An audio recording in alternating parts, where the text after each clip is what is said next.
Right now it's a little bit of music. Guys, that's awesome. Thank you, guys. Here we go. And now, here we go. It is my honor to introduce Miss Megyn Kelly. Who are you? My name is Charlie Kirk, and I love America because I love talking with people I disagree with. What have you done for the country? Started an organization that's now on 1,000+ campuses to save the greatest culture and country ever to exist. Our family's divided.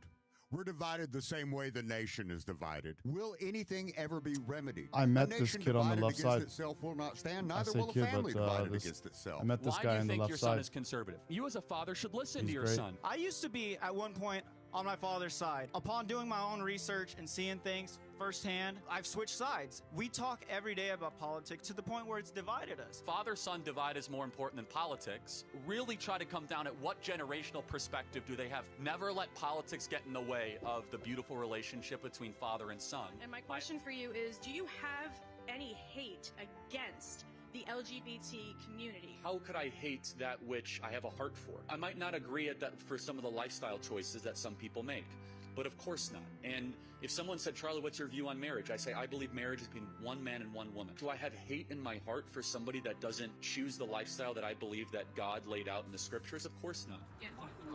What's this big for? I go around universities and have challenging conversations because that's what is so important to our country, is to find our disagreements respectfully, because when people stop talking, that's when violence happens. Okay. You could see that happen all across the world. What motivates you to come at you? Well, because I love talking to people I disagree with. When people stop talking, that's when you get violence. That's when civil war happens, because you start to think the other side is so evil and they lose their humanity. First, I just want to say I don't agree with you on a lot of stuff, but I really respect, and I think you don't agree with me on a lot of stuff, but I really respect that you'll have a dialogue. I think one of the big We're gonna have problems in Megyn this country right now Kelly, is, which like, was people Lilac can't have a moments dialogue. ago. People, like, don't even know how to have a dialogue and use logic and have an actual argument like you do. So how do So, hang we tight. improve that as a country? How do you think we get more people that can argue like on both sides of the aisle? And I think this event is a great example of it, right? I think that this event is, we need to have differing opinions. We need to have people that don't share the same worldview and see which one is better and try to find common bond. You should have your own discussions like this every day. You should try to model it and try to have, back and forth, and that's what makes the country strong and great. Civil dialogue. Megyn, you are amazing. God bless you. And Turning Point USA thanks you. Here we go. Here we go, guys. Some dialogue, some Q&A.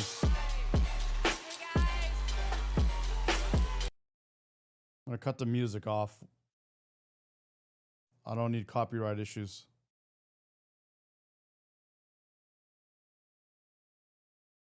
As soon as she starts talking, we'll put it on.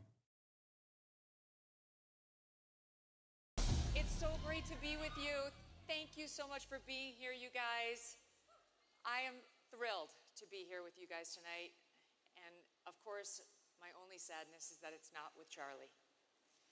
Charlie asked me to go on the tour with him a couple of months ago, and we were going back and forth on which stop would make the most sense. And he proposed one date and I couldn't do it, or the other way around.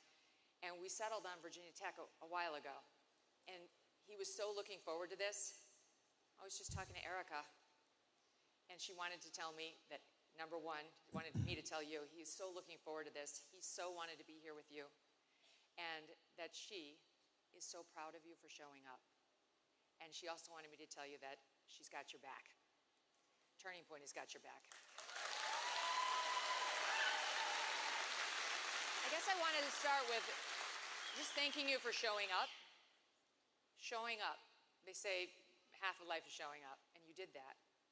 And in this particular circumstance, showing up is courageous, given what happened with Charlie. And I'm sure many of you thought about it. I'm sure many of you had conversations with your parents about it.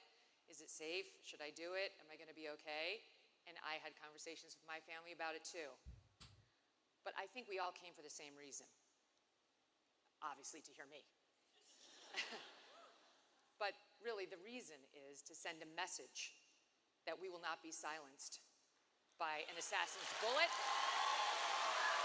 by a heckler's veto, by a left-wing woke professor, or anyone who tries to silence us from saying what we really believe. Those days are done. They're really done. The last in-person conversation I had with Charlie was in July, and you just saw a tiny clip of it at the end of that reel. We were in Tampa at the Turning Point event, and we did a long segment. We talked about Epstein, we talked about a bunch of stuff, and we finished it with Charlie asking me, what advice do you have for all these students here? Because it was the Student Action Summit, so it was a bunch of young people just like you. And it wasn't rehearsed. He didn't know what I was going to say. We just happened to have a lot of shared values. And I said, say the thing you really want to say. Say what you really believe. Say what's actually in your heart. Don't go along with what the professor wants you to say just to get a pat on the head or a good grade. It's truly, deeply important. And let me explain why. You know the basics, but let me explain more. For too long, what's been happening in college campuses and high schools and middle schools, for that matter, and possibly below, is that students who are right-leaning or conservative in thought or independent-minded even, and may have heterodox thinking on whatever issue of the day it is, have been clamming up. Because we all know very well that 99% of our professors are leftists, and they're not going to like us if they find out that we're not. And they will like us more if they at least think we might be leftists, like there's still a chance. And we're not going to get as good a grade on our paper if we write right-wing things instead of left-wing things. If we take all the positions that they want us to take, especially on cultural issues, we're going to be well-liked and well-graded. And maybe you want to go to med school. Maybe you want to, so your grades matter. So you figure, I'm just going to play along for the short term, for the long-term gain. And then finally, maybe when I get out there into the world, I can say how I feel. At that point, I can express my actual beliefs. But what happens is, you get into grad school or med school or law school, and you just run into a bunch more of the same kind of professors. They're just giving you a different degree. So the game has to keep going, because your grades don't stop mattering when you get into law school or med school or grad school. You could argue they matter even more, because now you're competing for your real job at the end of this particular stint. So you need to have the perfect A's in your med school. You've got to, these are competitive people. We're all doctors, we're all lawyers, we're all grad students. So you keep doing it, this routine. And then you get hired at a hospital or a law firm or a company. Guys, I think I'm going to forward to and has the no idea who debates. you really are, because you've done nothing. You haven't put anything on your resume that would telegraph you might not be like-minded to them. You might actually be on the right side of the aisle. God bless you. Here we go. Here's some more. Here, question and answers, some debates. Let's jump right in, guys.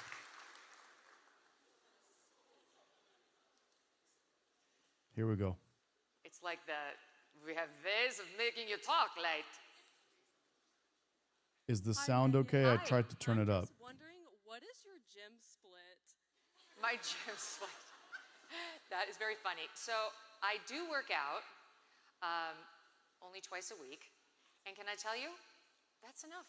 I work out twice a week for 45 minutes with a trainer, and I just lift light weights. That's it. That's all you have to do. I do walk a lot, like I do some aerobic activity and that, but I'm telling you, you really don't have to do much more than that, to be honest, and I don't really have a ton of time to do much more than that, but if you can spare 45 minutes twice a week, it'll tone you right up.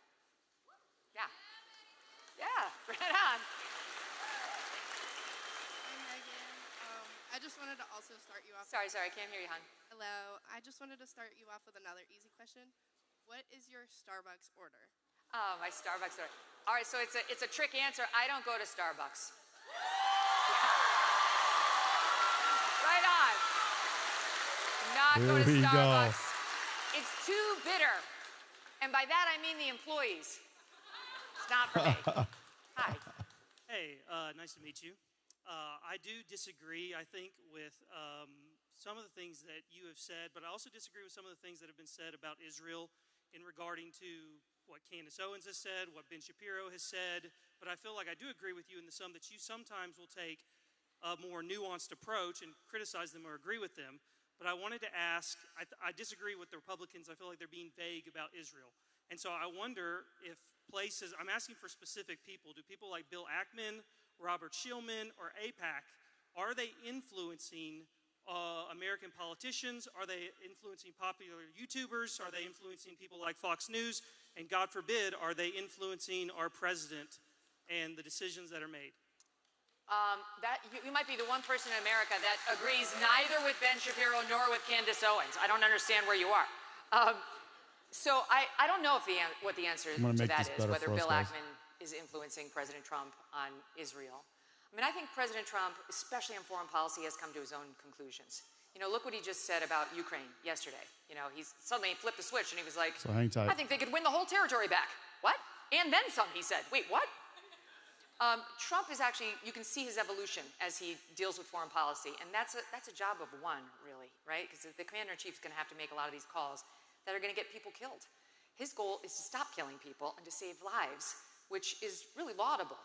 So I think Trump is making his own decisions on Israel. I think Trump is very pro-Israel, very pro-Israel. And I would say Trump and I have the same position when it comes to Israel. We're on Israel's side. However, having said that, Trump said this a year ago, and I said this thereafter. It's time to wrap it up. It's time. It's been too long, and Israel is losing the support of its closest ally and most important ally in the world, and that's us. They've already lost the Dems. They've lost the independents. They've lost Republicans under 30, and they're starting to etch away at Republicans over 30, and that can't happen if Israel wants to maintain its standing in the world. So that's my view. Real fast, quick follow-up. Thank you. Do you think rich billionaire Jews or the Israeli government influences American politics? Did you say rich billionaire Jews? Yes. Whoa. I don't like when people call Jewish people Jews after the word billionaire. It sounds kind of uncomfortable. It makes me feel uncomfortable. Hell, why not? If you're a rich billionaire, whether you're a Jew or you're a Christian, you're a Muslim, why wouldn't you try to exert your influence? I mean, that's what they all do. They all try to buy the president. All of them. One of the reasons Trump got elected was because he had independent money and he promised us that he wasn't loyal to anybody except for us, and we believed that promise. And so far, I feel like he's done pretty well on it.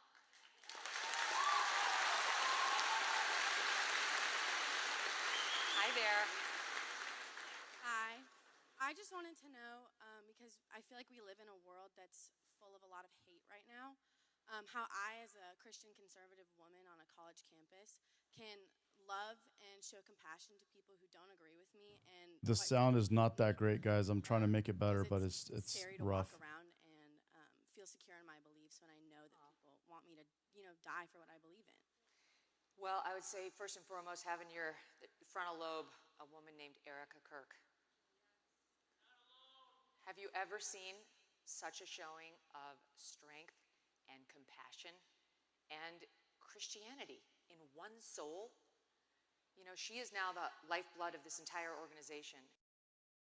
Completely the appropriate choice, but I mean, if she can find forgiveness in her heart for the assassin who stole Charlie from all of us, you can surely find it for the people who are jerks on college campuses.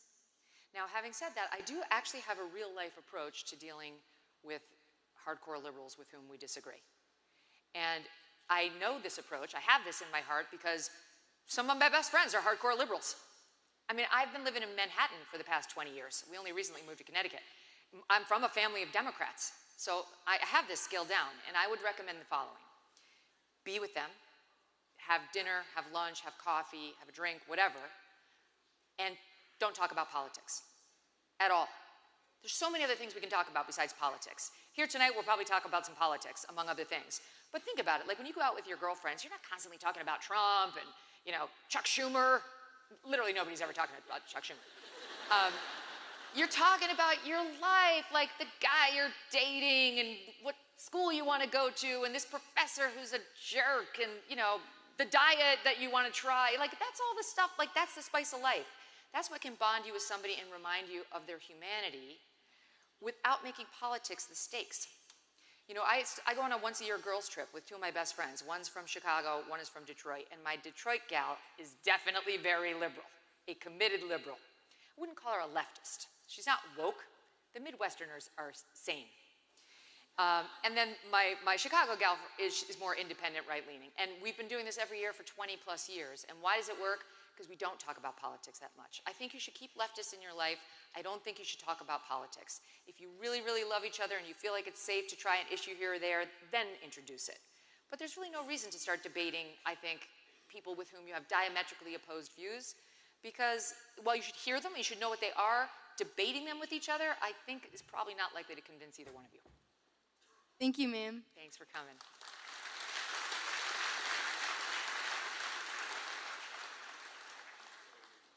Hi, how are you, Megan? Hi, I'm Thank good. you How for you being doing? here. Thank you, Glenn Youngkin. This is a great event. I just want to start off by saying I'm a huge lefty. I love Joe Biden. I was one of the Welcome here anyway. I was one of the 50 to 100 people at his rallies back in the 2020 COVID era. And I just really want wanted to it. ask about your thoughts on Barack Obama. He's like my favorite president of all time. I think he was great for this country. It was really nice to see a beautiful black man in the office. And where would you rank him among like modern U.S. presidents? Where would you put him? Sorry, I didn't hear the landing. Like, where would you rank Barack Obama out of the last few modern presidents? Like, for me, he's number one. Like, where would you put him? You're a very brave man, first of all. Good for you. Wow. Good for you for coming out here and saying that for all these people who you probably assume don't agree. So that's very brave of you. I would rank him in the 21st century at the very bottom. Yes, correct. Yeah. He'd be last. And I'll tell you why. I'll tell you why. As you guys may know, I don't know because you're young, but are you guys aware of the fact that President Trump and I didn't always get along? Yeah, okay. So there's a history there. But now we do. Now we're all good. But at the beginning of Trump, 15, 16, we were coming off of Obama. And I used to say at that time, I think Obama is a good man, but a bad president, and that Trump is a bad man, but a good president. That's what I thought initially. And I completely had that wrong. I actually think Obama was a bad president, and I genuinely think he was a bad man. I know, sorry, controversial. And I think Trump is a good man and a good president. I think both. And the thing that I really object to about the Barack Obama years, having lived them and reported on him nightly on Fox News, is that I don't think we've had a more divisive president. People think President Trump is divisive. Let me walk you back through the Barack Obama years, okay? The first thing he did, was he seized control of 1/7 of the U.S. economy and shoved down our throats Obamacare, which the American people did not want and did not have majority support. It was the first time in our history that it had ever been done, and the country was angry. He lied repeatedly, saying, if you like your doctor, you can keep if you like your plan, you can keep your plan. It was a lie, and he knew it was a lie at the time. I used to give him the benefit of the doubt, saying he was mistaken about his own health care plan, because that's the kind of person I used to be. And then it became clear that he knew it was a lie, because the facts came out he knew it was a lie. So he lied intentionally and took people's doctors away, and people died. He got in there and said, elections have consequences. Too bad. I'm doing it. He's the one who injected race into the society at every turn. We never had a president do this before. Yeah. And not just because he happens to be of mixed race. We never had a president take cases, legal cases, and I was a lawyer, practiced law for 10 years before I went into journalism, take legal cases that are in the news and comment on them in a way that's very provocative and stirs up anger, like the Trayvon Martin case. He's the one who made that a new practice of getting ahead of the evidence and dividing us on that issue. We could be here all night, but those are a couple of examples. So, okay, thank you. Thank you for coming and for the question.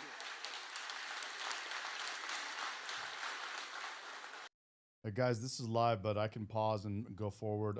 They just played this a little while ago, so we're going to be able to go forward and backward. But I do agree on the part where he talks about race a lot. Obama does talk about race a lot. And I used to like Obama prior to switching from the left to the right. Hi, thank you so much for being here. So I'm a mom, and I know you're a mom, and I have my child on Yimpy, and that's a Christian-based, app, so she can watch TV and everything.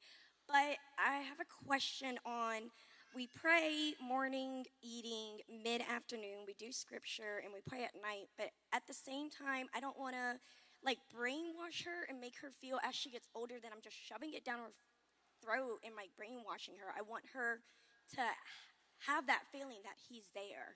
On your faith, you're saying? Right. Yeah. So how do I balance that? Well, I think with any of these issues, could you guys hear the question? Okay. How can she raise her child to be a person of faith without shoving it down her throat and going over the top? I really think the answer to that is the answer I'd give you on virtually anything that you want to teach your children, which is light-handed. Let them think it's their idea. Even with our children, and my husband and I really do not want to raise 3 lefties. at all. But we have said from birth, it's up to you. You guys will figure out what you want to do. These are our values. This is how we view these issues. Even on the most controversial issues, you name it. We say this is what we think, but you guys are going to have to figure out what you think. And then just exposure, exposure, exposure. You know, it's like Tucker Carlson is back for his 20th visit. I don't know why he's here again, right? Just exposure. And I think she'll get it. But it's kind of like you being a little more subtle about bringing it into her life. So part 2, what do you think is like a good age? Like, let's say we go to church. What is a good age to be like, okay, you can make that decision? Well, that I would say never. Not until, once they're out of your house. Like in our house, they're going, whether they want to go or not. You know, and you teach them. That's an obligation. You're coming. Thank you so much. You bet. Hi. Hi, Megan. It's so nice to meet you. My name is Jenna. I'm one of the co-founders of the Turning Point chapter at JMU. Right on. All right. I'm the other co-founder, co-president, vice president. Way to go, girls. So I have a question for you. Sorry, I'm like shaking. I'm so nervous. So I work at school, and I work under and with mainly a lot of people who disagree with my values and beliefs. And I've never really spoken about it in front of them just for the sake of keeping the peace and the friendships. Since starting this chapter, I've received a lot of like different treatment from those people at work, indirectly mostly.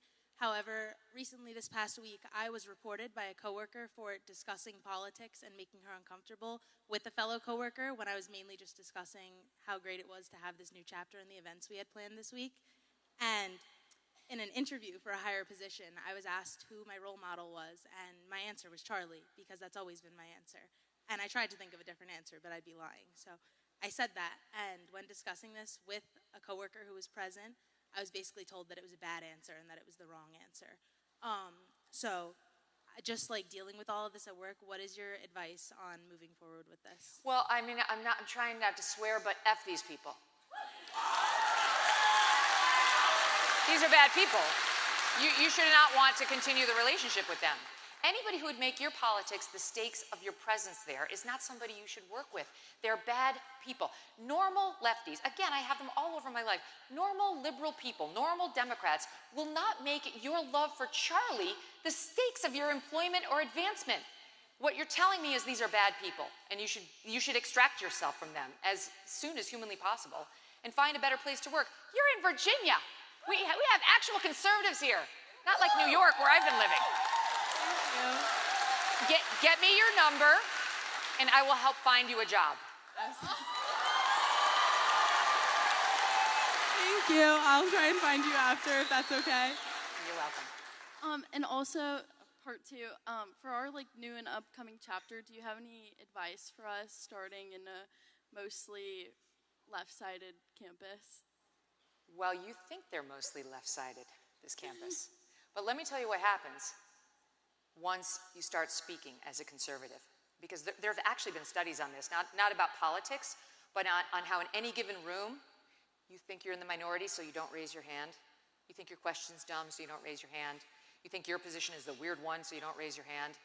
And that every time you do speak up, you find there's a circle in the room that agrees with you. And then the circle multiplies because people hear you espouse the idea and they're like, you know what, that's my belief too. And you don't have to trust Megyn Kelly about this. Go on X any day of the week. I know you're all young. Do you guys go on X? It's okay, you're not stuck on TikTok alone, right? Because they hate our people. But go on X any day of the week and you will see the sea of videos coming out right now of young people saying, oh my God, I've been watching Charlie Kirk videos and I am a conservative. But you're not gonna get people there unless you speak the truth, you say what you believe, you stand up in class, and then someone's gonna say, you know what, she's bold.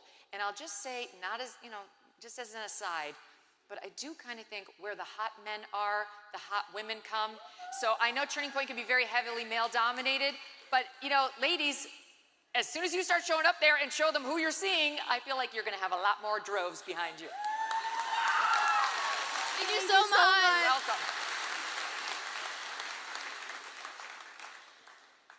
Hi, love your hat. Hi, thank you so much. I just want to first thank you so much for being here. My question today is, what is your advice to young adults who are getting leftist bull, we'll call it, pushed down their throats? Specifically with like my grandparents, they blatantly like screamed at me in front of like a family dinner for not being vaccinated, and I originally told them like it wasn't their business. Along with, I'm taking an identity and inclusion in agriculture class, which is a required course for my major. And again, I know you've mentioned it already a little bit, but I feel forced to act like I'm a lefty. What's your advice on that? So on the vaccine front? Just no, on how to deal with people who are trying to change my views. And well, you should listen to them. You know, I mean, I listen to people who disagree with me all the time, because the rare occasion comes along when I realize I was wrong about something, and then as a result of this conversation, I'll be less wrong tomorrow than I was today. So I mean, the name of Charlie's this session, you know, that he does on college campuses, or did, is Prove Me Wrong. So you should be open-minded to being proven wrong, because maybe we are wrong on some things. Who knows? It could happen. I thought I was wrong once, but I wasn't. I was right. So you should listen to them and maybe engage, ask questions, see why they think about these issues differently than you do. And if you disagree, you don't have to try to convince them back. You just say, I got it. You gave me something to think about. That's it. And there's nothing wrong with your questions about vaccine, and that class you have to take is absolute baloney. And I'm doing well, aren't I? And on my swearing. And I actually think in that class, maybe you could have some fun. Like if I went to that class, I think I'd enjoy myself. You should say what you really believe. I'm honestly afraid that I'm not going to pass the class if I speak up, like you've already mentioned. Then you take that paper and you go to your dean and you say, this person's failing me because I'm conservative, and I'm literally going to Harmeet Dillon at the DOJ's Civil Rights Office if you try to ruin my college career because of my political beliefs.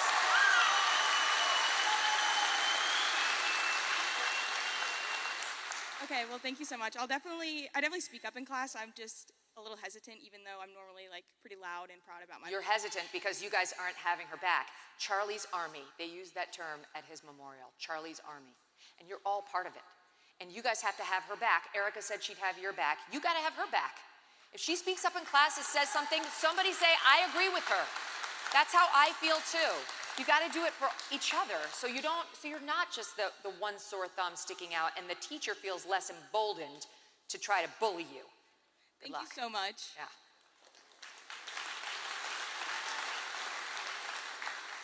Hi, Megan. My name's Mary. My mom loves you, by the way. Right on. Do you think the Epstein files should be released, and why do you think they haven't been released yet? Yes, I think the Epstein files should be released. This has not been handled well by the administration. I mean, the overpromising and the underdelivering doesn't work in any area of politics, and it really doesn't work when it's something this, well covered. So no, I think we are entitled to more documents. Will we get them? I doubt it. I don't think so. I think so far they've been sort of putting out things that they think are supposed to satisfy us, like we'll call for the court transcripts, like the grand jury indictment in the Epstein case and the Ghislaine Maxwell case, which they knew they weren't going to get. They knew the court was going to say no, and indeed the court said no. So these have been fig leaves so far. I'm not satisfied. I've also moved on because we have a lot more important things to discuss at this point. But yeah, no, I give them a D- in how they're handling Epstein. Thank you. Yeah.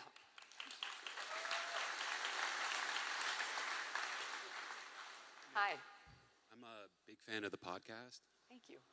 As a fellow Catholic, I really enjoy seeing you engage with the faith on your show, particularly when you bring on guests like Bishop Robert Barron and Father Michael Schmitz.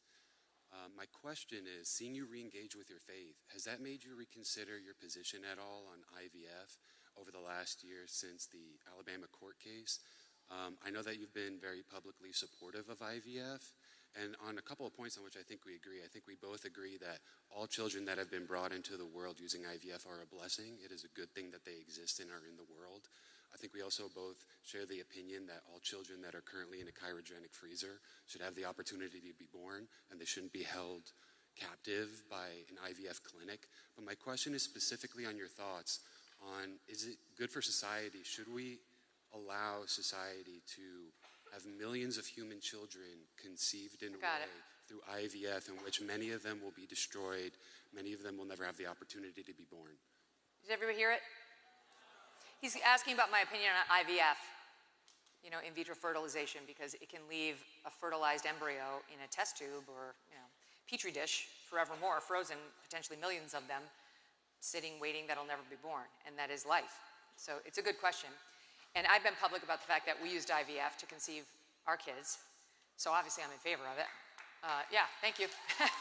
You're really gonna love them when you meet them.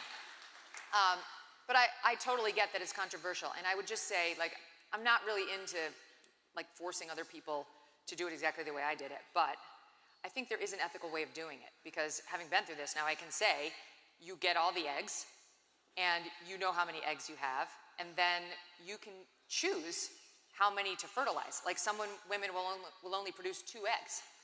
So most women would say, I would carry 2 babies, and then you can fertilize that egg, those 2 eggs.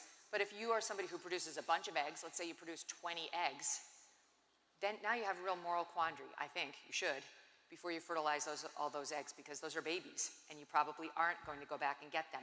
Now, having my 3 children, I can't imagine having 3 more of them, just like them, waiting for me in a freezer, and I'm too old to go get them, you know? So I agree with you that it really does pose a serious moral issue, and I thank God every day that we did it in a way where I did not have any extra embryos, and I think everyone can get there. The mother will have to go through potentially another cycle or 2, because you don't just get all the eggs at once and fertilize them all. But it's worth it. It's worth it to not have a child of yours sitting in a freezer somewhere. Yeah, I agree. Do you think that since it's such an ethical problem that we should have the government involved in a way where we can make sure that extra leftover children, as you once mentioned on the podcast, won't be created? Won't be?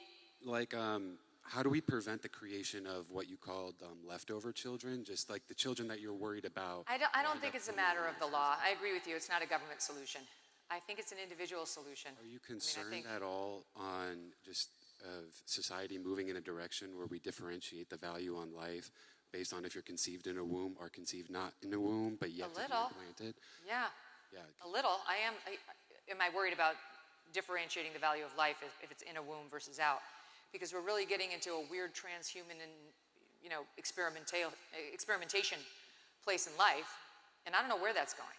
And you've got some people talking about growing babies in incubators without a mother even present, which is a hard no. So I am concerned, and I don't have that one all figured out. I just know, like, there are too many parents I know who are so amazing, who have had their kids via IVF, and we definitely want more kids. We already have a population problem, you know, in this country. You guys are not going to be able to support my people when we're all on Social Security, which will be bankrupt anyway. So we really do need more babies, especially in the United States. So we want to encourage that. I don't think it's up to government to say no. But thank you for your question. I want to be respectful of the line, but I do want to say God Yeah, bless let's let somebody else go, but thank you. God bless you and God bless Charlie. Amazing. Oh yeah, their kids via IVF, and we definitely want more kids. I We feel already have bad a because you guys are all population lined up, you know, in this country. You guys are Hi, not going to be Megyn. able to support my people when we're all on Social Hi, my Security, which name's will be bankrupt David anyway. Ioannidis. So we really do need lifelong, more babies, especially in the conservative United Jew, States. and I just So we want to wanted to encourage that. I don't think it's understand or up to sort of government to say reconcile no. the idea Thank you for your of question. all the I different want to be beliefs that are respectful of the line, but I do want to say God Yeah, bless let's let somebody else go, but God thank bless you. you. Put the mic closer to your mouth, you Yeah. guys, so everybody can hear. There you go. Yes, it's better. Everybody can hear me now? We're all good? Awesome. All right, so I've been a lifelong conservative Jew, and I was just trying to reconcile the idea of all the different beliefs that we have here and the religion being brought into them as well. Can those beliefs be separated and sort of perpetuated without having to believe specifically in Catholicism or Christianity? Of course. Of And course. so You can be an atheist and believe everything that we believe. Everything. Except for the Perfect. part about God and Jesus and, you know, Scripture. But you can not believe in God and still believe in respect for your fellow humans and still believe in divided government and still believe in the Constitution and the way we've chosen to live here in America. And in fact, that was one of the founding principles. We were a Christian nation and founded as a Christian nation. But the ability to have different faiths in the country was there from the beginning. So yes, I think it's a very big tent. Conservatism is a very big tent. Now I will say, taking conservative values and infusing them with faith in God supercharges them. And I think we saw that in Charlie. You know, gives you the will and the temerity to go out there and spread the good word and fight for these principles in a way you probably wouldn't have if you were purely an atheist. But yes, I think the answer to your question is yes. No, of course. that allows you to have some humility and understanding, at least fuels that humility and understanding that there's at least something bigger than you. My next question then was, would I'm good, thank you. Okay, thank you. Yeah, forgive me. Do me a favor, though. Keep it to one, because the line is so long, we'll never get through it, and I hate to leave people standing. Hate it. Hi. Hi, thank you for being here today. I just wanted to bring up some bipartisan issues. Sure. First, what's your stance on congressman term limits and individual stock ownership for congressmen? The stock ownership while they're in Congress and they basically insider trade all day has got to end. And it looks like it may. It looks like there's majority support in the House for that to happen. Now the question is whether the Senate will get on board, because it can't get to Trump's desk unless we get Senate buy-in. But I think that will come to an end.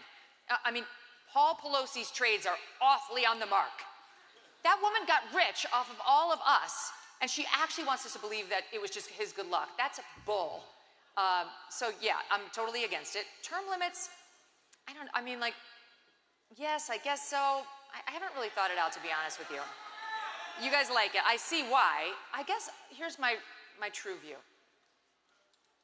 I have zero hope in U.S. Congresspeople. I do not think they're the answer. I don't think it's going to matter whether we switch them out and switch new people in. I think the organization is corrupt and basically lost to us, and tomorrow's solutions rely on you, the private sector, Elon Musk, Peter Thiel, and people like that. I just don't think the idea is not to give Congress any more power than it already has or find new people. That's not the solution. The institution has been lost. And it's been lost for a whole bunch of reasons. Citizens United, which I believe was correctly decided, but it has really corrupted Congress in a way where they only have to answer to the richest donors who oversee their district. So there's no more cross-the-aisle negotiating. They don't do bipartisanship anymore. And so they talk past each other. They don't make compromises. It's a lost institution as far as I'm concerned. We technically need them, but there's no fixing it. And I wanted to bring up one follow-up quick question. Conservatives and liberals both combined, polls show that about 80% support term limits or support banning individual stock ownership. And representatives are supposed to represent the people, yet obviously they haven't tried to really push towards this. So how do we as individuals, even on both sides of parties, try to make this issue more known or try to be pushed more in representation? Well, you know how Governor Youngkin was saying, out of all of you, 1 or 10 or 100 of you may one day decide you might want to run for Virginia governor, and it's a great job and you should do it? Well, someday 1 or 10 or 100 of you may decide you want to become a journalist, and you should definitely not do it. Run. Do not walk in the opposite direction. But you could start a podcast, which isn't exactly the same thing, and use your voice and build your following and say all these things, and I think that's the future for my particular business. And I would submit to you that I have more influence over most issues of the day than any U.S. congressperson. So do use your voice, but find ways around this corrupt, broken system to do it. Thank you, I appreciate it. You bet. Good evening. I feel like we are living through a time of unprecedented political divide, and way closer, okay. And it's something that I feel like affects everyone. It's what ultimately got Charlie, in my opinion, and it's what almost got Trump. So how do you feel we should go about as individuals trying to reconcile that political divide? Yep. Because ultimately it's down to all of us. Well, I think we talked about it right off the top, right? First of all, Thanks, buddy. Say what you believe. We've ceded the fight on the right. We have ceded it. I mean, all the way through. It's like, and then, to continue the point I was making earlier, then you get out into your job, and now you're still not saying your politics because now you don't want to offend your boss or your coworkers, et cetera. And then dying in your bed, 50, 70 years from now, you can be really proud of yourself that you never offended anyone. Great job. I was just looking at this article that was online today, and it was about a hospice nurse who talks about what matters to them in the final days of their lives. And of course, we've all heard it's family and kids and having spent time with loved ones.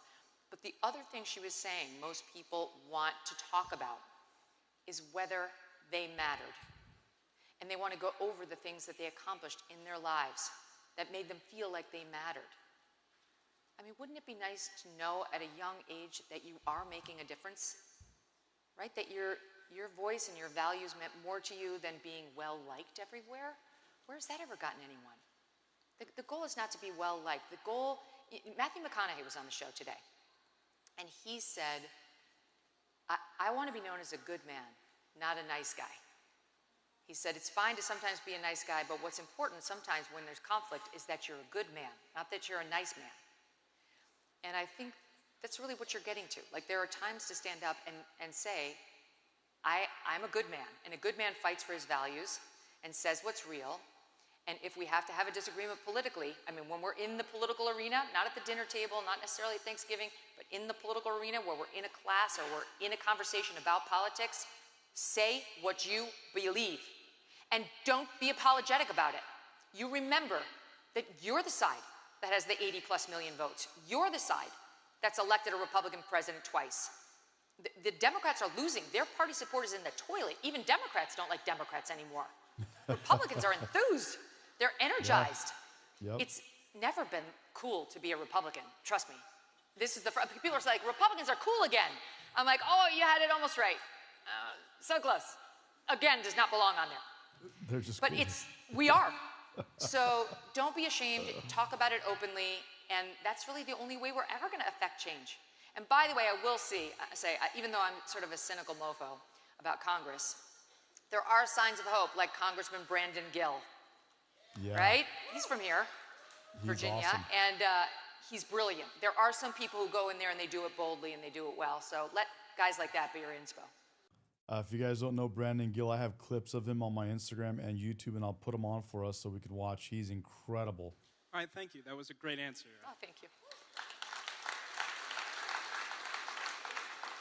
Hi. Hi, Megan. I just have a quick question. So I work on labor and delivery at a hospital in Salem.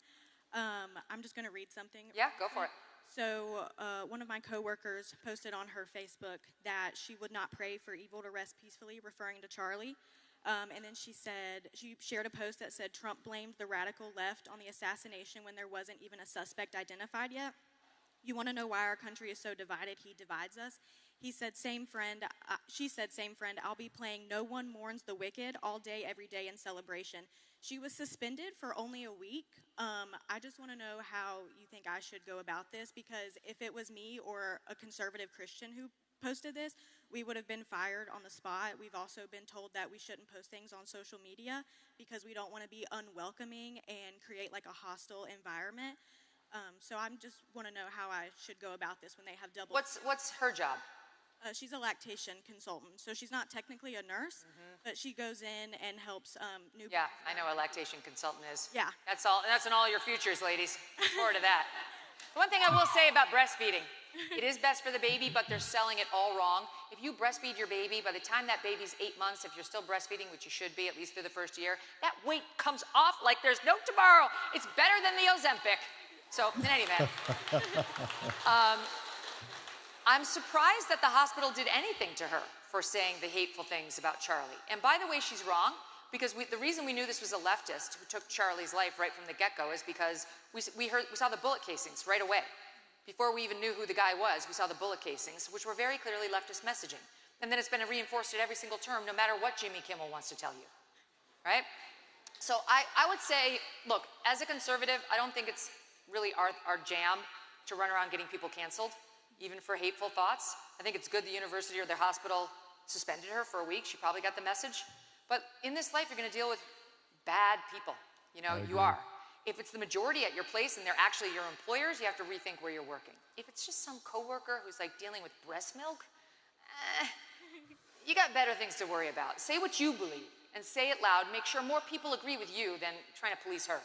Okay. She doesn't have to be your problem. Just a second part really quick. How would you suggest that I, as a conservative and Christian, if I talk to another person about my beliefs, like we'll talk about it at the nurse's station, it's no big deal, but when other people come up to us, like higher ups, and tell us to be quiet, but then they allow the liberals to talk about this around other people, how should I go about that? Well, I mean, look, at the office, you should be working.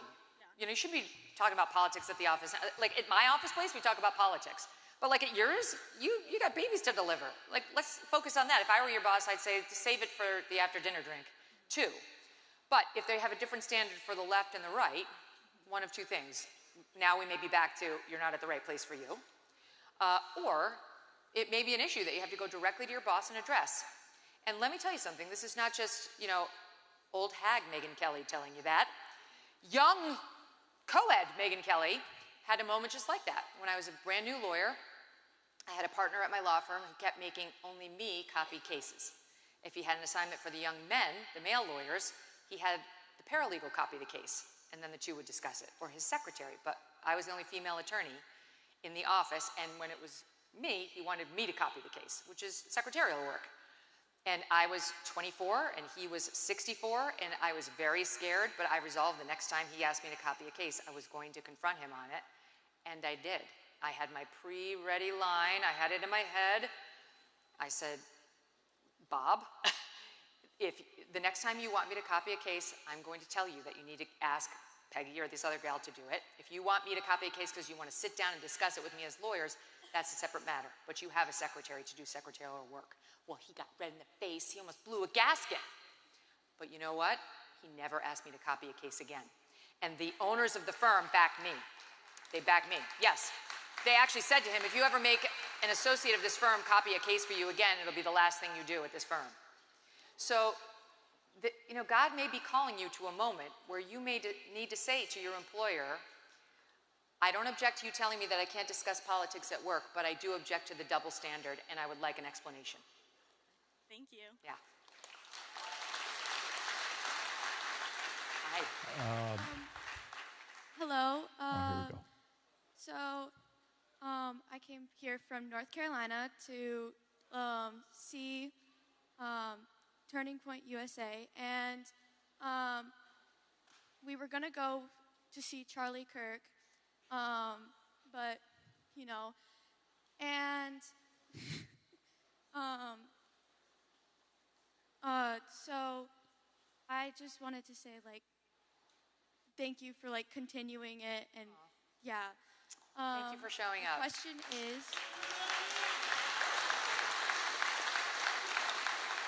thank you guys. My question is, there are two definitions for the word virgin. The first one is now it's getting good. Did you hear what she said? Two definitions for the word virgin. Pay attention. That in Greek terms, the first definition is what we all know what a virgin is, and the second is a young woman of bearing age. So if what was Mary? Was she the first or the second? Wow, that's above my pay grade. I mean, a virgin, in my understanding, is somebody who has never had sex. Yeah, that's my understanding. That's my understanding of the Virgin Mary. Never had sex. I don't think the meaning changes. I'm not sure about the dual meaning. There's no Venn diagram that comes to mind that would explain that. I apologize for not being more illuminating to you. I'm stuck in 21st century America, but I think there's only one real understanding of it, and that's it. Thank you.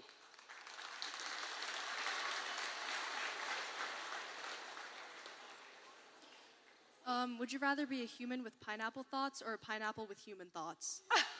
Would I rather be a human with pineapple thoughts or a pineapple with human thoughts? Wow. I guess I'd rather be a pineapple with human thoughts, right? Because then you have sentience. Then you actually have a way of thinking. Yeah, thank you. Thank you. Well done on your originality. I got to ask the TP USA people whether that one's ever been asked. Originality. Hi there. Hi, I had either a silly question or a serious question. Which would you prefer? Silly or serious? Yes, ma'am. Let's do a silly one. All right, so Charlie Kirk was very well known for his stance that the original Star Wars trilogy was the only one that should ever be watched. But I don't think you've actually come out on this issue. No. So, in your own words, which is the best Star Wars movie and why is it Revenge of the Sith? Okay. Very interesting. I mean, I hate to really let you down, but I never even saw the second trilogy. I mean, I know. I didn't do it. I know. No. So I'm going to have to go with the first, because that was, I was there. I saw that the original time it was in the theater. But I will take you on on a related but different question, which is the best Willy Wonka and why is it the one with Gene Wilder? Oh, Gene Wilder. Hello? Yeah, psychopath. That's The one with Johnny Depp is creepy. Why did they even try that? Tim Burton shouldn't have touched Willy Wonka. That's obvious. And by the way, while we're on movie trivia, Rose should have just gotten on the boat, and then Leonardo DiCaprio could have had that piece of wood when they were floating in the water. She had a spot. Poor Jack froze to death in the Atlantic because she couldn't give up those extra 20 minutes with him. He would be alive, maybe not today, for a nice long time had she not been so selfish. If only, if only. Well, thank you very much for coming. Thanks for coming.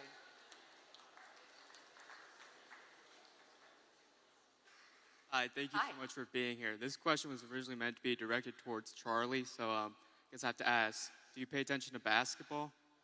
Not at all. Well, Erica's going to be disappointed in me, too. She could answer this. Sports are not my thing.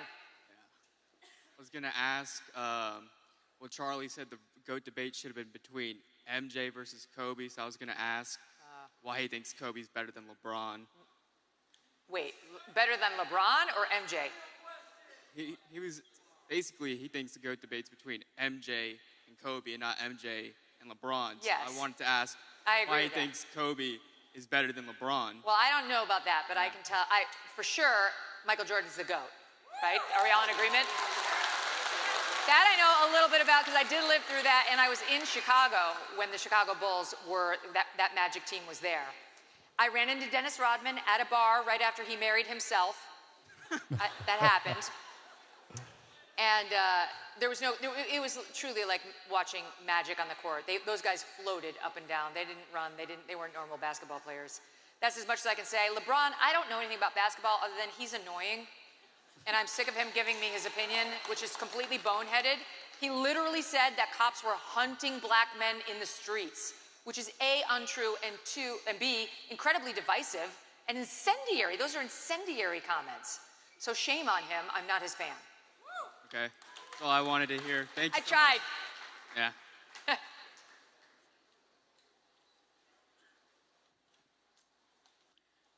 Who wins in a fight, a hokey bird or a cavalier?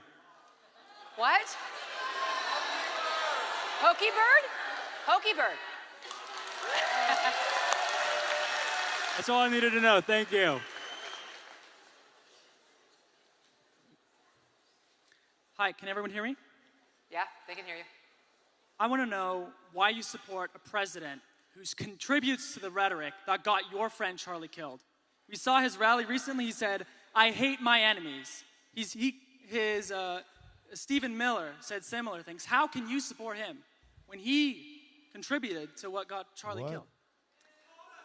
Assumes facts, not in evidence. What you said is not true. 70% of political violence is committed by Republicans. Okay. Look it up. That's not true. DOJ just pulled it.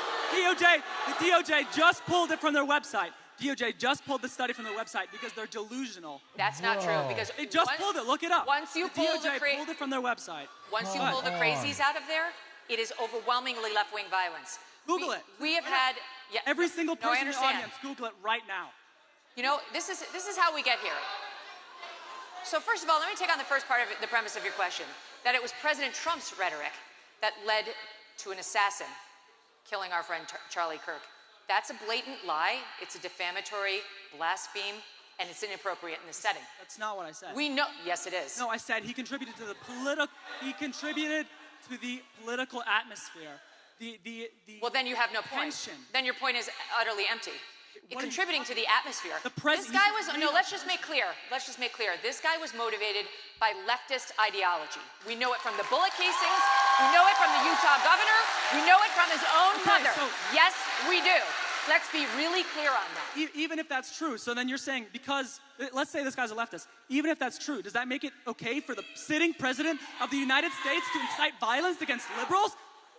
The President of the United States has not accepted violence against liberals. The President of the United States made a joke at the Charlie Kirk Memorial, which was funny and self-deprecating.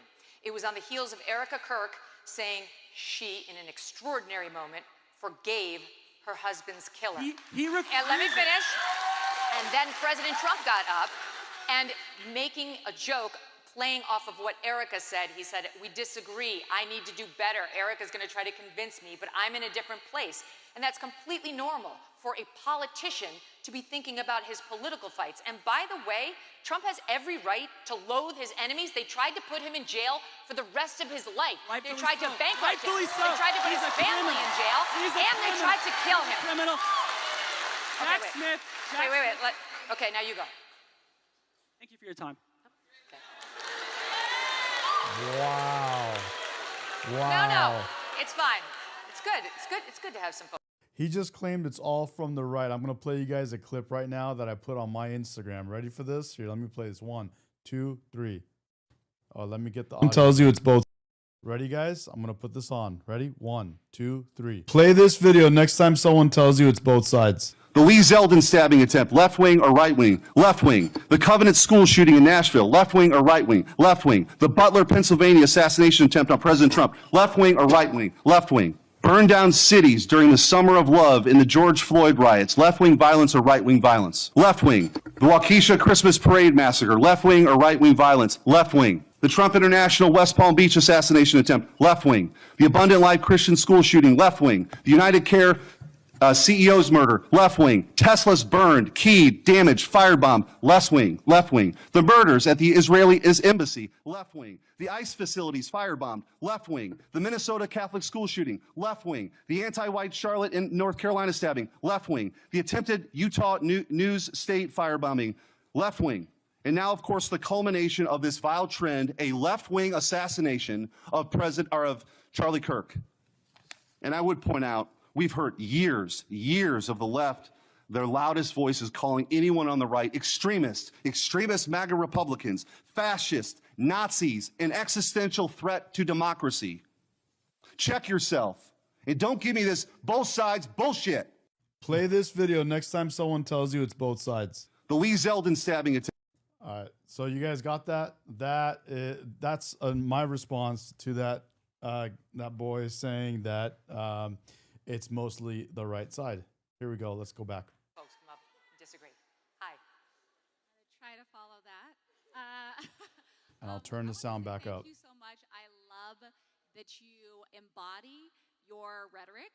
I mean, you talk to us about being brave and standing up and saying what you believe, and you've done that in the hardest of times, and it's cost you. And it's easy to say it, but when it costs you something, it means you really mean it. So I honor you for that.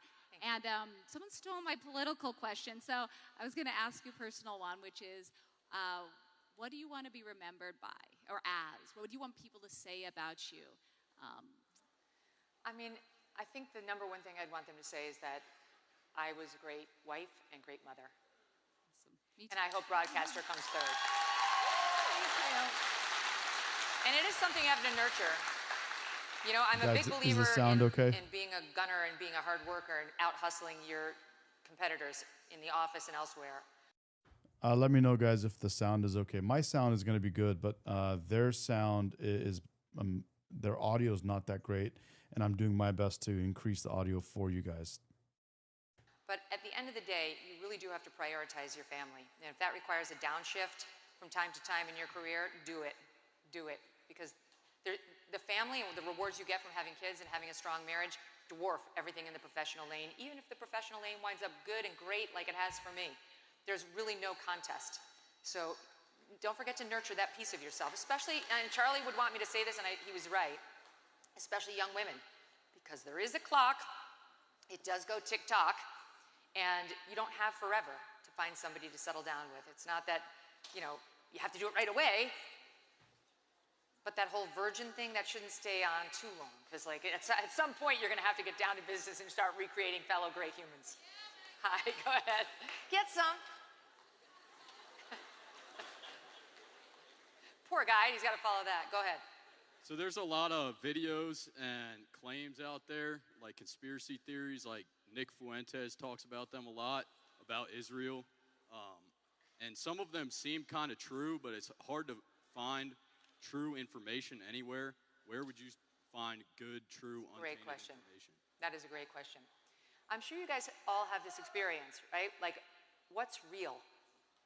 You hear people who you respect, like, saying stuff that sounds like crazy. And you're like, did we land on the moon? Right? They can make you rethink anything. And it is an ongoing battle. It's going to be a really hard battle for all of you because you're young and you're going to have years of dealing with this. My advice to you is to find one or two people who you know you can trust. And you'll know those people because they will tell you the bad news for your side. They will not just keep whispering sweet nothings in your ear every day when you turn on their podcast or the news or what have you. And once you find those two people, stick with them. Don't trust a platform that has an agenda that's got corporate backers. You know, when I was at Fox, I did not realize that we were funded by Pfizer. But we were. There was a reason we weren't allowed to say certain things on the air. You tried to talk about I didn't know that. I didn't know Fox was funded by Pfizer. what was causing autism and whether it was a vaccine. Back in 2005 at Fox News, it was not going to happen. So I would recommend choosing someone from the independent lane. Of course, I'm biased, but I submit to you I'm an option for you. Ben Shapiro's another great option for you. There's a bunch of us in this lane who you can trust. And then stick with those people who don't get too out there, unless that's just your jam for fun. But I will say, once you sort of let those earworms get in there, it can kind of corrupt your thinking. So choose people who are super factual. Thank you. Jesus is Lord. Amen. And guys, to piggyback off of this question that they just asked, this is one post that I put up today on Instagram. And so here is that. I just posted this on Instagram here. Are you guys aware of this? Google just came out yesterday and admitted to censorship under Biden. And a year ago, Zuckerberg openly admitted via a letter to everyone and publicly on podcasts, censorship under Biden. Are you guys aware of that? And the way this relates to the question they just asked is, it's getting harder, or it has been hard, to get real information because of the censorship.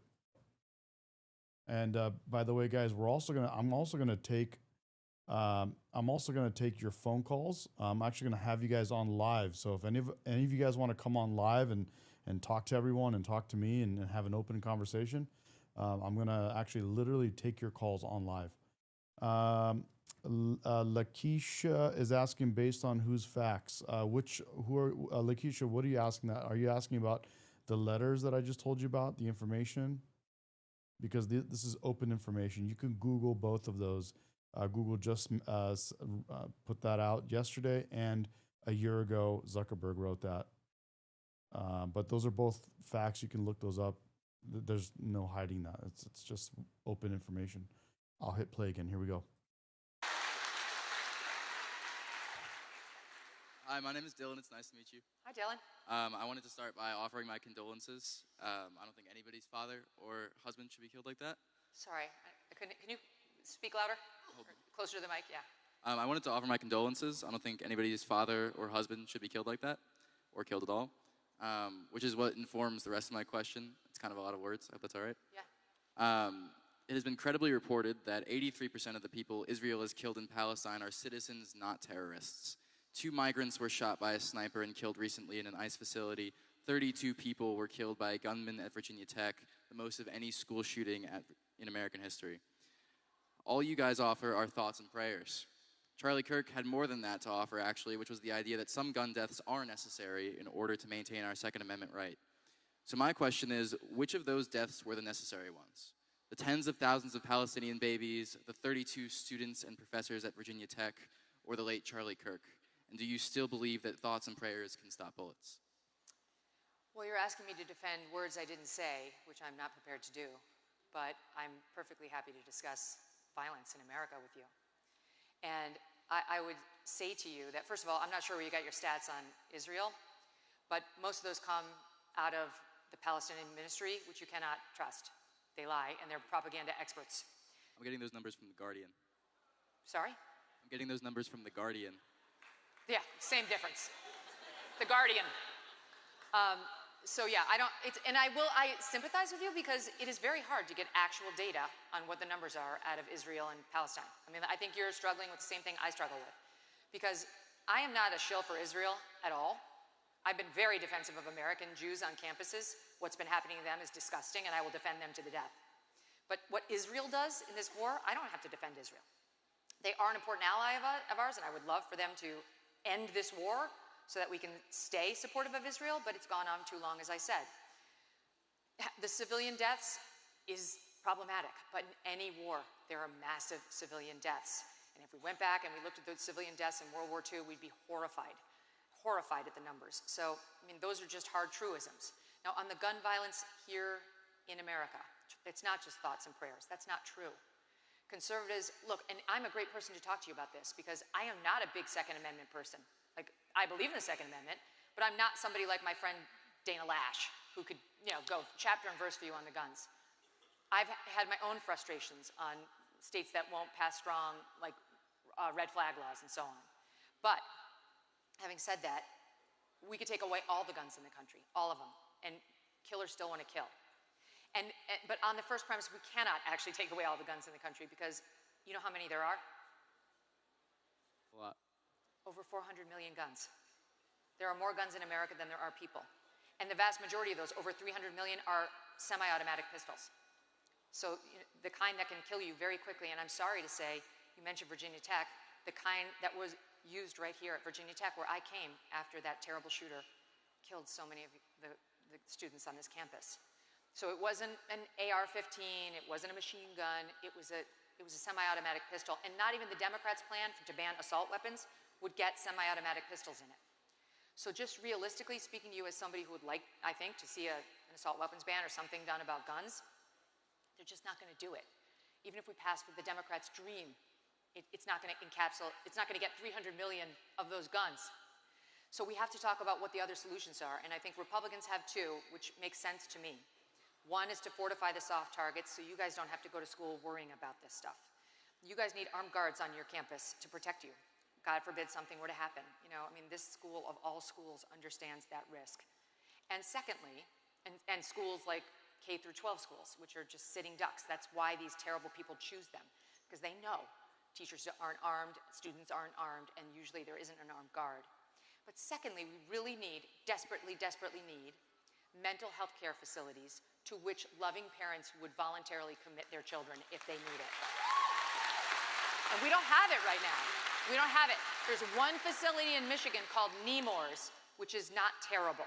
But time after time we've seen with these mass shooters, their mom knew or their dad knew in advance, but didn't know what to do with them. The therapists, they won't take somebody who's a psychopath. You can't be therapized out of psychopathy. Or a sociopath. He's killing the family hamster, he's torturing the cat. They won't take them. These parents don't have the skills to deal with it, so they have to wait for them to get caught up in the criminal justice system, which most parents don't want because that means jail. Well, at least it used to be in this country, if they went to jail, 30% of the jails would offer mental health services. No more. So now they go to jail, the mental health services are gone, and by the way, usually now because of the leftist policies, they're not really going to jail. They're going through a revolving door right back onto the street where they're killing their fellow Americans. So we need a facility, a loving but secure facility to which loving parents would commit their own child. Thank you for your time.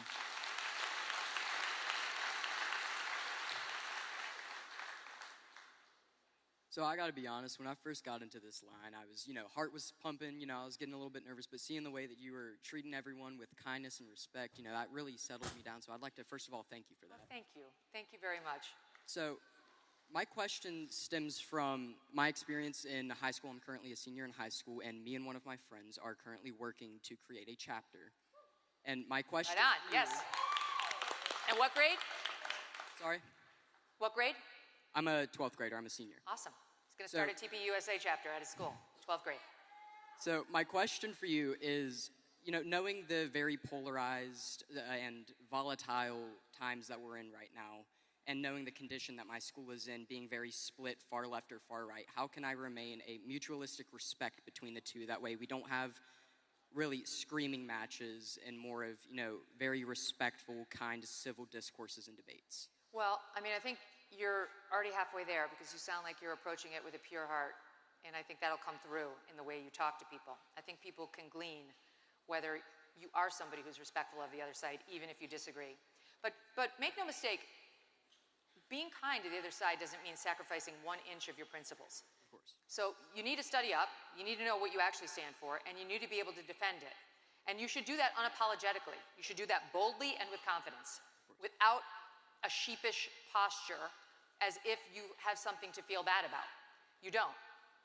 I mean, there are a lot of dicey issues that are in the societal conversation right now, but if you discuss them boldly and with confidence, people will see that you're earnest. And you should, as I always did when I was a lawyer, if you really want to win an argument or persuade somebody of what you're saying, the very first thing you need to do is study the other side's arguments. Okay. Don't go into rhetorical battle without knowing what they're going to say against you. And then be ready for those points and show them that this is not a pastime for you. This is something you're really committed to. Don't be on your phone doing games after school. Be online doing research on these issues. Go to PragerU. They've got tons of educational videos. Go to Hillsdale College online. They've got tons of great information for you. But you can arm yourself with information so that when you do rhetorical battle, you're ready. Thank you so much. You bet. Guys, in a second, they're going to have their last speaker, and we're going to go, I'm going to take your guys' calls live, have you guys come on. So if anybody wants to get on and speak, let me know. I'm going to take the call through Instagram because I don't have a phone number right now that I'm giving out. And then that way you don't have to give me your phone number to call you. You can just follow me on Instagram. Send me a DM, let me know, and I'll initiate a call on Instagram, and we'll talk live. This will be the last question. Okay. I'm sorry to those of you who didn't get your questions answered. Hi. Hi, Megyn. Thank you so much for being here. My name is Emma Dayton. I'm a student at Liberty University. Right on. Yeah, Liberty. Yes, we actually care about the First Amendment and everything in our government. I wanted to end on a faith note, which is probably something Charlie would have wanted. We're seeing revival all across this country I've never seen anything like it before, and we saw so many people in church the first Sunday after Charlie was assassinated, which is amazing. And I wanted to know your thoughts on what you think pastors should have said to their congregation that Sunday. I know a lot of Christians may have left disappointed knowing their pastors didn't say anything, or maybe they didn't really address it. So what would you have had pastors say to their congregation, and then maybe how can churches go forward in light of that? Yeah, thank you for that. I think if your pastor didn't say anything about Charlie Kirk on the Sunday after he was killed, you need to find a new church. I think that's a sickness. Who could Christians find that was better than Charlie as an evangelist for their beliefs, both faith-based and political? Most Christian conservatives lean right, and most understood that Charlie was talking about the gospel in a way that was inspirational, even if they didn't share his politics, and would like to hear him more on the faith-based issues. And so I don't understand that there could be a pastor in America who wouldn't at least embrace that side of Charlie and take a moment to pay their respects to him. I think it's disrespectful to him and to the millions of people around the world who felt inspired by him and feel inspired by him right now. So I think shame on them. Find a new church. Once again, back to my original point, in a way that's cancel culture. It's you canceling them or them canceling themselves right out of your life. That should not be your faith leader. Listen, you guys, that's it. I apologize to the people who didn't get their questions asked, but send me an email, Okay. Megyn at megynkelly.com, and I will try to answer them all. And I'm so grateful to you. You're very brave. You're very courageous. Okay, guys, I'm going to take some phone calls, and we're going to talk about a few things. I'm going to put up a couple things on here, and then we can at least talk about this stuff. Give me your Instagram if you want to call. I'll hit you up, and we'll initiate a phone call, and everyone will be able to hear you. Of course, got to be respectful, and don't say something that'll hurt our program. And also, what I'll do is, if you want, I'll put up your Instagram page so people can see your Instagram. They'll know who's talking. So I'm just going to pull this up in a moment, and we'll be able to do that. So this is my Instagram right here. And I'm going to go ahead and pull something in here for us, and we're going to be able to talk about this stuff. First of all, are you guys aware that Google yesterday admitted to censoring Americans from as a result of the pressure from the Biden administration?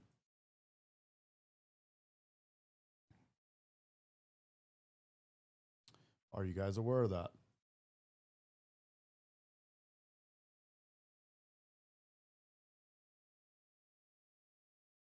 I'm pulling this up, guys, as we speak, and we're gonna get you guys on here live.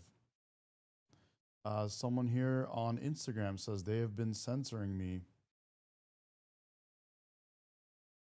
Adam says they have been censoring me still on Facebook post. That's on Instagram. Life is too short of saying that. And then now we got on YouTube, Adam Frazier is saying, I did not hear that, but it doesn't surprise me. Yeah, it doesn't surprise a lot of us, guys. It's pretty wild. All right, so let's see here. Do we have, let me just fix this really quick, put this on a loop, and I'm gonna make this thing a little bit smaller. And I'm gonna put this here so we know that we're talking to someone, okay? Anybody wanna get on and talk? Anybody want to have their voice heard? Repeat, I missed what you said about Biden. Peace, love, harmony. What I said was, are you aware that Google has admitted to censoring Americans? This happened yesterday. Tibble Kane, thanks for coming on. Everything gets blamed on Biden. We try to speak our mind now. I'm going to show you what I'm talking about Biden, and you can go from there. Until then, let me know. Let me know if you want to call in and be heard. Anybody on Instagram? They must have far left, radical progressives, libs working. They're getting paid by propaganda pushers. Yes, I agree. So let's talk censorship. I think any and all censorship is problematic. How do you feel about Mohammed Khalil's arrest? I think I don't know enough about Mohammed Khalil. I don't know enough about that guy. We can't speak our minds. Sorry, Lakeisha, Denise. What do you mean we can't speak our minds? Because of the censorship? Yeah, I agree with that. I agree with that. Anybody else want to speak? I got someone on Instagram. I'm going to line you guys up here. Anybody else want to speak? Anybody want to go live? And Ryan J. Stories wants to speak. Ryan J. Stories wants to speak. And so let's go ahead and pull some things up here. Bye, Ken. I'm in the Matrix now. Michael Kelsey's having a good time here. Let me see here. 1 second, guys. Ryan, I'm gonna call you on like we'll start a DM, and then I'll just call you through DM.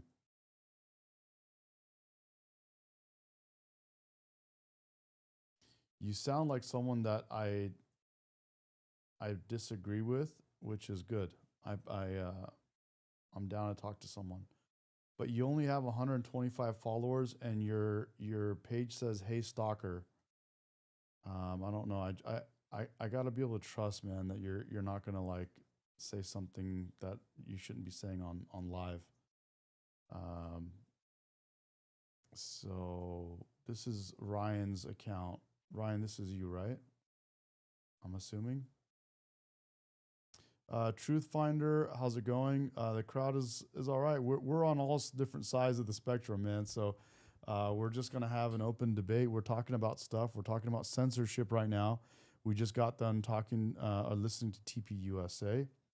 Where's Ryan's stories? I'd love to talk about it. How can I call in? He says, gotcha. Yeah, Ryan's stories. I'm down to talk, man. I just have a bad, I've had a few times where, I ran into this situation where people with not a lot of followers and have, I just got to be able to get a good vibe so that we, make sure we can have a decent talk. You know what I mean? No bad dogs, nothing against you. But yeah. Anybody else? Anybody else want to talk?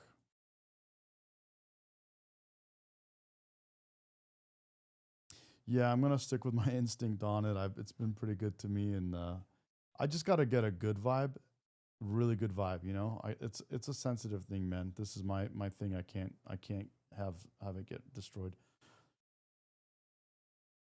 Thanks, Ryan. Appreciate the understanding, and hopefully we'll get to know each other better, and we can talk. I love debate. I love discussing stuff, especially if I don't agree.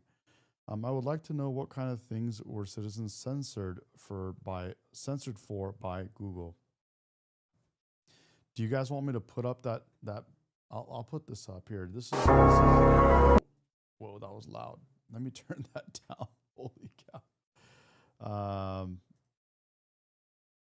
Okay, so I think, okay, there we go. This is the post. Let me center that for you guys and get it in the right place. So this is the post right here. Michael Kelsey, I can talk. Want to know what true love is? Like, Michael's just having a good time. So this is the post, guys. I want to talk about this. So whoever's down, and whoever may know, guys, this right here, what you're seeing on the screen is the biggest reason why I switched from the left to the right. I had someone ask me why I switched, because I mentioned that I switched very recently. And I switched because of this. This is literally why I switched from the left to the right. Anybody want to talk about it? Let me know. Let's see here. I'll type my piece here. Just opposes all censorship. I just oppose all censorship and attacks on free speech, whether from Biden or Trump, and wanted to ask your opinion on crackdowns on genocide protesters. Ryan, I'm going to respond to Ryan. And so I'm going to say that I agree with Ryan that I oppose all censorship. I do know that, of course, there's, there's obviously, the rhetoric that causes violence. And when you see violence, as we've seen happening a lot from the left, and you're going to disagree, but that's okay. I'll let you speak speak your mind. But we've been seeing a lot of violence from the left, and this other clip will show you what I mean. There is decorum, though. I have some input regarding the Gaza issue and Israel-USA agendas coinciding. State line, it eliminates potentially contaminated journalism. It was conducted by the HOR. Okay, so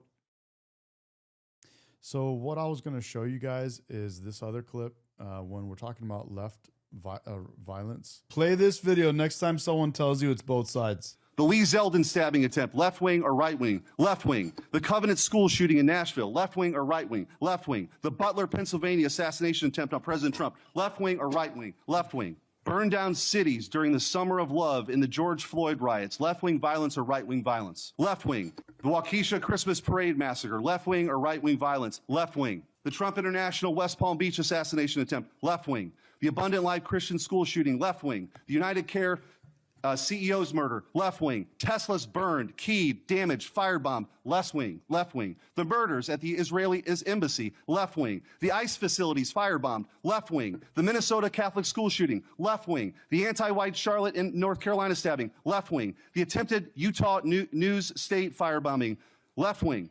And now, of course, the culmination of this vile trend, a left-wing assassination of Charlie Kirk. And I would point out, we've heard years of the left, their loudest voices calling anyone on the right extremist MAGA Republicans, fascists, Nazis, an existential threat to democracy. Check yourself. And don't give me this both sides bullshit. Play this video next time someone tells you it's both sides. So there you go. There's the video that I'm talking about. So that's where you get, it makes you understand, like, there's a lot of the stuff is coming from the left side right now.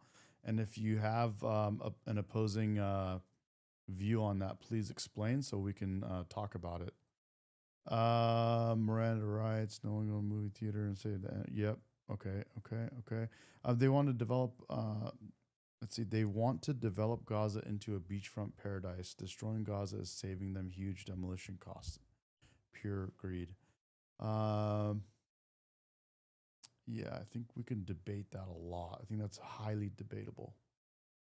I think that's very debatable. Banned from a few other places. It's utterly, okay, it's ridiculous. Now that's a part from... Yeah, so yeah, that's what it is. This is what I really want to talk about, is if you guys are aware of this, and if you guys want to speak, let me know. I got the phone ready so we can make a phone call and talk on live. Anybody want to talk on live? You guys want to chime in? I'll put you on. Anybody else?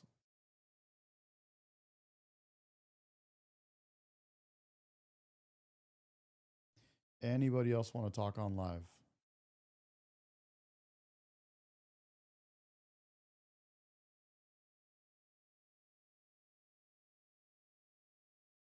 I'm doing it on Instagram, so I'll call you through Instagram. But if you've been banned in a lot of places, bro, I'm good.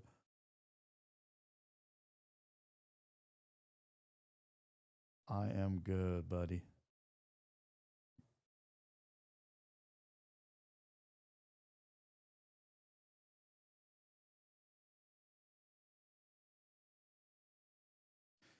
CJR, do you have Instagram? Can I look you up real quick? And I'll be calling you through Instagram.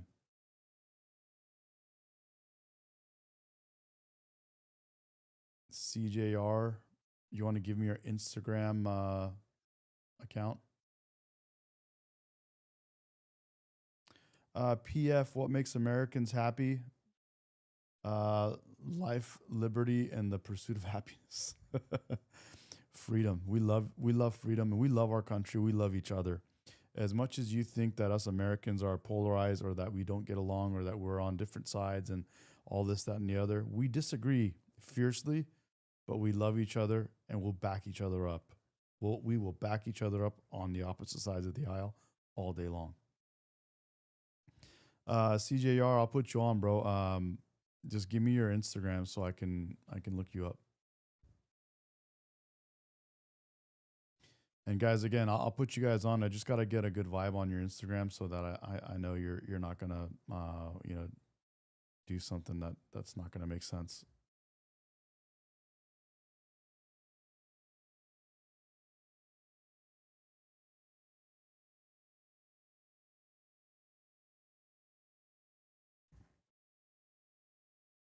Yeah, I had people come in from all over the world, and they say, "Hey, you Americans are so divided." And I said, "Well, it seems like that because we disagree fiercely, but we love each other, and we love being American, and we back each other up. We stand up for each other." And I'll tell you guys one thing for sure: the last thing you want to do is get us Americans united against you. Don't do it. Don't do that. Don't do that, bro. That's the last thing you want to do, bro. Everybody knows that. Everybody knows that. Do not do that.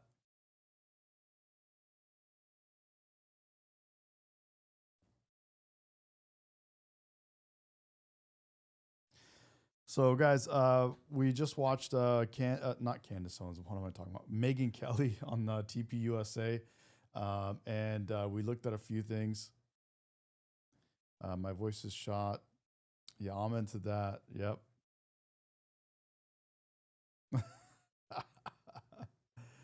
CJR said he wants to be on, but I haven't heard from him, so we'll keep moving, guys. We're gonna do like Charlie Kirk. The mic is open. I'll give you guys the mic if you want. I'll put you on. I just gotta get a good feeling, but the mic is open. I'll chat with you. I'll put you on live, and we can talk it out. And even if we agree, I don't mind. Yeah, it's okay. Even if we agree, we'll talk or disagree. Even more fun. But either way, let me know if you want to jump on.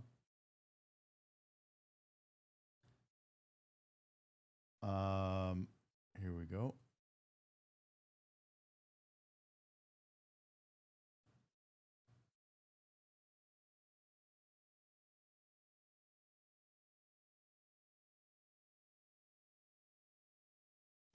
I want you guys to hear this too. Tell me what your thoughts are on this. This is another one that I just posted the day before yesterday. It's already at like 500,000 views. Check this out. When did your life become worthy of protection? When I became actually conscious and able to speak. So like, able to speak, so like 2 years old. I think I was a bit earlier than that, yeah. No, babies usually don't speak till about year and a half. So if I aborted you at 6 months, that's okay? Yes.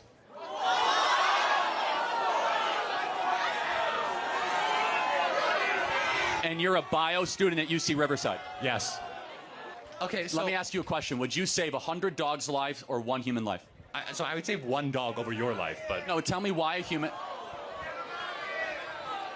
and we'll close with this.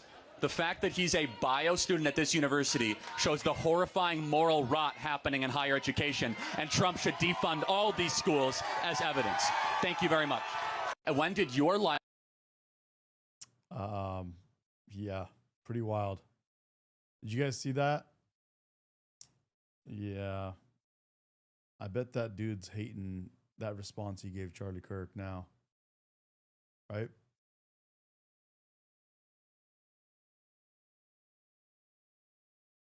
Play this video next time someone tells you it's both sides. The Lee Zeldin stabbing attempt, left wing or right wing? Left wing. The Covenant school shooting in Nashville, left wing or right wing? Left wing. The Butler, Pennsylvania assassination attempt on President Trump, left wing or right wing? Left wing.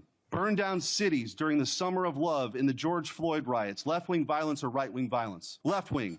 The Waukesha Christmas Parade massacre, left wing or right wing violence? Left wing. The Trump International West Palm Beach assassination attempt, left wing. The Abundant Life Christian school shooting, left wing. The United Care CEO's murder, left wing. Tesla's burned, keyed, damaged, firebombed, left wing, left wing. The murders at the Israeli embassy, left wing. The ICE facilities firebombed, left wing. The Minnesota Catholic school shooting, left wing. The anti-white Charlotte and North Carolina stabbing, left wing. The attempted Utah News State firebombing, left wing. And now, of course, the culmination of this vile trend, a left-wing assassination of Charlie Kirk. And I would point out, we've heard years of the left, their loudest voices calling anyone on the right extremist MAGA Republicans, fascists, Nazis, an existential threat to democracy. Check yourself.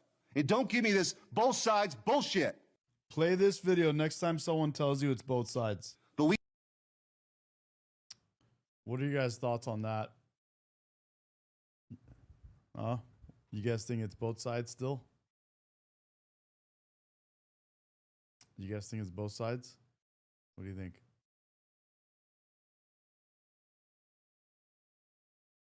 And so we talked about Google a little bit. We discussed that Google is it has just admitted yesterday to censoring everyone, all of us, Americans, specifically Americans, under the pressure of Joe Biden. We also know that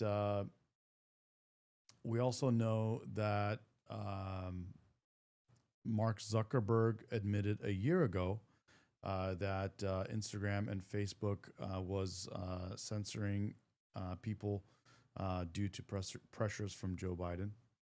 We talked about that a little bit. A lot of people in this chat are explaining that they've been censored and whatnot on YouTube, which is exactly what they were discussing. What are you guys' thoughts on that?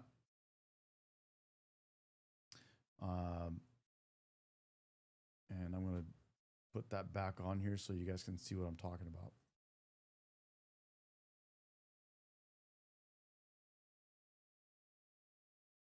This, again, guys, this is what I was talking about right here.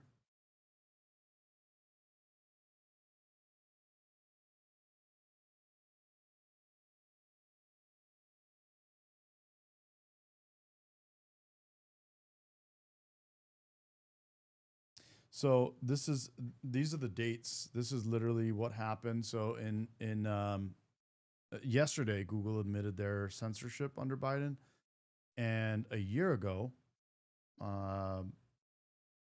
Zuckerberg admitted it. Did you guys know that? And someone that asked me why I switched from the left to the right, this is the reason why. This is a major reason. This is probably the biggest reason why. Because when I was a Democrat my whole life. I'm born and raised in Southern California. I was a Democrat my entire life. And mostly because of the schooling and all that kind of stuff and the people around me. But my biggest thing about being a Democrat is, freedom of speech. And I was all, proud that, oh, wow, Democrat, well, I'm Democrat. And, we're here for allowing people to speak their mind and everything. That was a big thing for me. When I found out that Democrats were the ones that were pushing to censor the right, I was like, dude, what? It went completely against everything I believed. And that's when everything switched for me.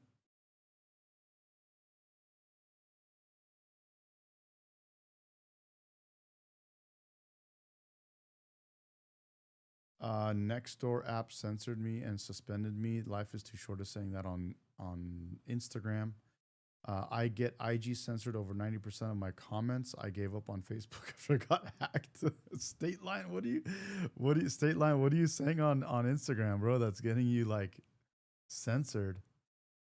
How is 90% of what you're saying getting censored, bro? That's crazy.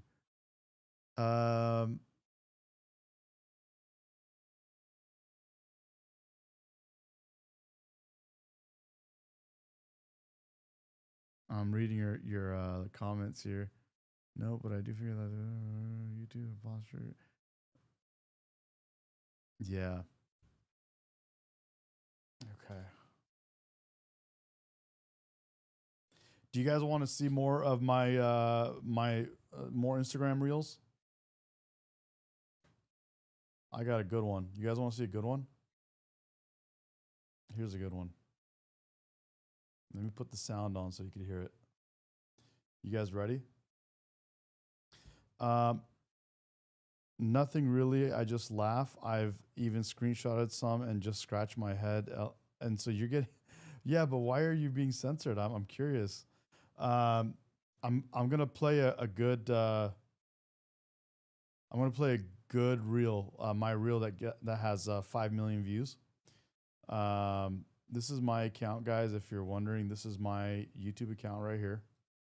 And I'll make it smaller so you could see it better. Maybe like that. This is my YouTube account. My Instagram account. My bad. This is my Instagram account right here. Right there. And these are some of the posts that I have. So, so this is, check this out. So this is at 4.2 million views. This is a really good reel. It's actually something we can learn from. And I'm curious if you guys have ever heard this. This is Aaron Rousseau, no longer live. Check this out. Ready? 1, 2, 3. If you ask 100 people on the street, what kind of government is America supposed to be? 99% of them will tell you a democracy. But that's a lie. The word democracy is not written into the Constitution at one time. It's not in the Bill of Rights. It's not in the Declaration of Independence. The Founding Fathers hated the idea of a democracy. They thought it was the worst form of government there is. And I agree with them. Because in a democracy, 51% of the people control 49% of the people. If you're part of the 49%, you're not free. America was founded as a constitutional republic. And in that constitutional republic that we have, 99% of the people can't take away the rights of 1%. You have your rights because you were born with them, human rights that nobody can take away from you. The government, the majority, no matter who they are, I can't take away your rights. And that's what our founding fathers gave us. But the psychological operations that they do to us, they make us believe that we're a democracy and that majority rules, you see? And they want you to believe that. Because then they tell you this poll says this many want this and this many want that and this many want this, and it doesn't have anything to do with anything. You hear George Bush saying democracy means freedom. No, democracy equals New World Order. Democracy equals slavery. The word democracy is not synonymous with freedom. It's the opposite of freedom. Democracy is the worst form of government you can have because it's majority rule. And the government can tell you exactly what they want to tell you to do because the majority wants it. I don't care what the majority wants. I live my life as I choose. And if I don't commit violence, theft, or fraud against another human being, I can live my life as I wish. Guys, do you understand what he's saying there about democracy and the way he just spelled that out for us? Are you guys aware of that?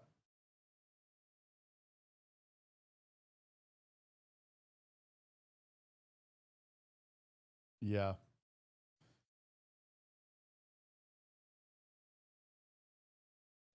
Peace, love, harmony, I think understands it. So let me explain to you how I digested what he said.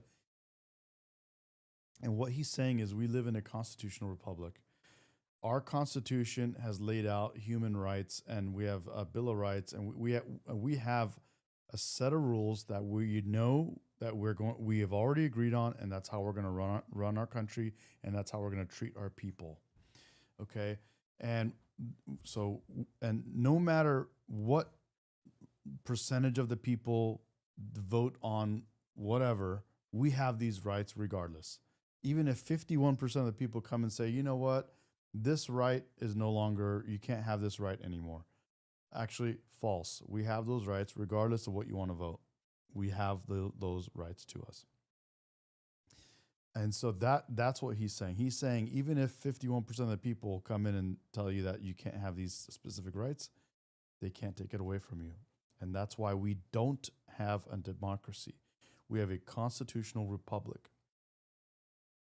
We have these rights and you can't take them away from us. As long as I'm not hurting another person and I'm just doing my thing and going about my business and causing no harm, I'm fine. And you don't need to be like doing anything to me. I'm good. I'm fine. As long as I'm not hurting you guys or you guys are not hurting, like as long as we're not hurting each other, we're good. So do you guys understand that? Does that make sense to you guys? And are you guys aware? Have you guys ever seen Aaron Russo? Have you seen that reel? That's a wild one. I love that one when I heard that. That was one of those game changers.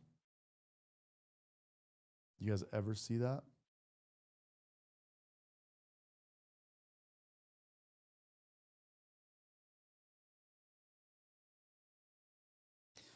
We can't have a republic and we can't have a democracy. It has to be both, basically.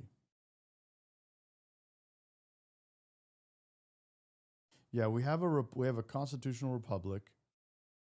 Yet we get to vote for people that represent us and represent, some of the things that we have the ability to influence.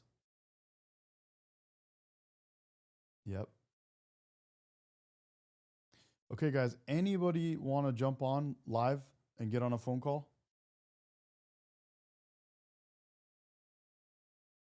Anybody want to jump on? If not, we're going to call it a night, guys. Because I got more videos to show, but I did want to get someone online and speak about and talk. and give you a voice.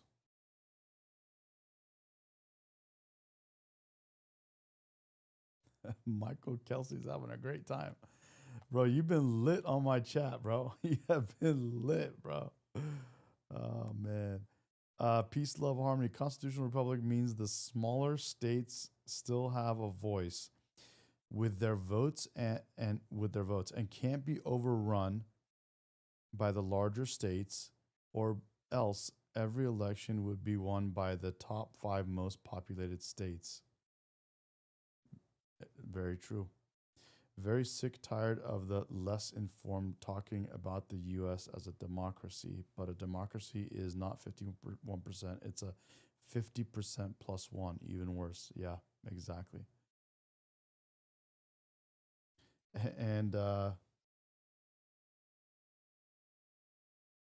biggest fear for a human being is talking to the public. You're doing great for us as a conduit per se. Thank you. Life is short. Appreciate you. Thank you so much. Yeah, it was a big fear for me too. So I get it. I get why public speaking, I get why you guys might not want to jump on, but if you ever want to jump on, let me know. I'll be happy to have you, host you, and get you warmed up to it. Awesome. Awesome, guys. Well, hey, that was a great talk, a great nightcap. I'm going to be back on in the morning. Unless there's some kind of breaking news, then I'll just be back on again, because I do breaking news, guys. And well, I like to show the breaking news and discuss it. So, guys, that was a great nightcap. Appreciate you guys. Thank you so much. But with that, I think we're going to call it. I think it's a good time. Awesome, guys. Thank you so much again. Appreciate you guys. Let's keep it going. We'll keep talking. State Line, I'll get you back on, bro. I just, for someone that's been that you flat out told me you've been censored and you've been, I don't know, whatnot. I just gotta get to know you a little better. Maybe next time, bro. Appreciate you. Thank you, man. No bad dogs, but love to get to know you. Feel free to drop me a DM, and we'll talk. Thank you, guys. Have a good night.